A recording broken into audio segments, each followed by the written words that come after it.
Chapter 18.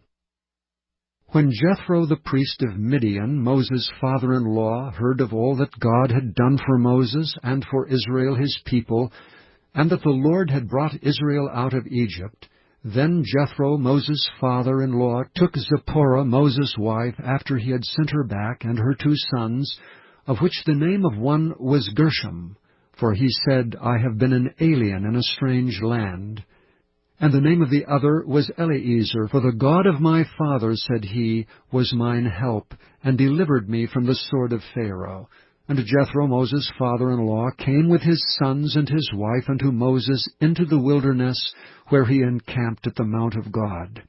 And he said unto Moses, I thy father-in-law Jethro am come unto thee, and thy wife and her 2 sons with her.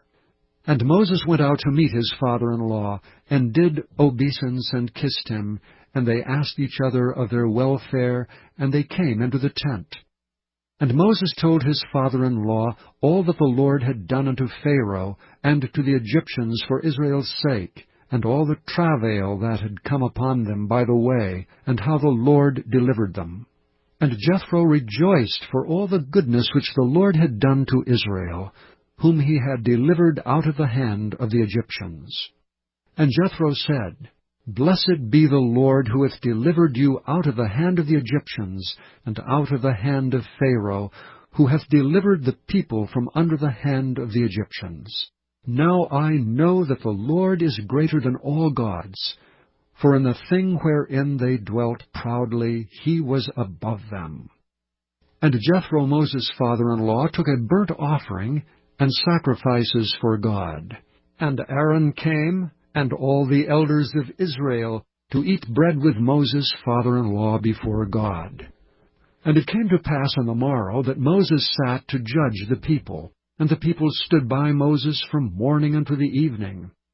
And when Moses' father-in-law saw all that he did to the people, he said, What is this thing that thou doest to the people? Why sittest thou thyself alone, and all the people stand by thee from morning unto even? And Moses said unto his father-in-law, Because the people come unto me to inquire of God. When they have a matter, they come unto me, and I judge between one and another, and I do make them know the statutes of God and his laws. And Moses' father-in-law said unto him, The thing that thou doest is not good. Thou wilt surely wear away, both thou and this people that is with thee, for this thing is too heavy for thee.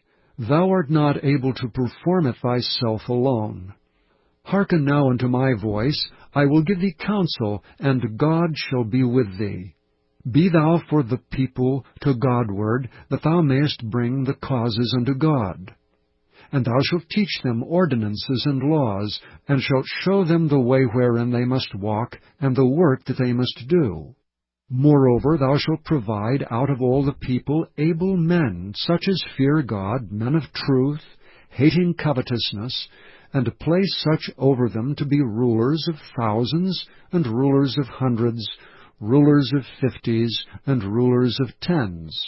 And let them judge the people at all seasons. And it shall be that every great matter they shall bring unto thee, but every small matter they shall judge. So shall it be easier for thyself, and they shall bear the burdens with thee. If thou shalt do this thing, and God command thee so, then thou shalt be able to endure, and all this people shall also go to their place in peace. So Moses hearkened to the voice of his father-in-law, and did all that he had said. And Moses chose able men out of all Israel, and made them heads over the people, rulers of thousands, rulers of hundreds, rulers of 50s, and rulers of 10s. And they judged the people at all seasons. The hard causes they brought unto Moses, but every small matter they judged themselves. And Moses let his father-in-law depart, and he went his way into his own land.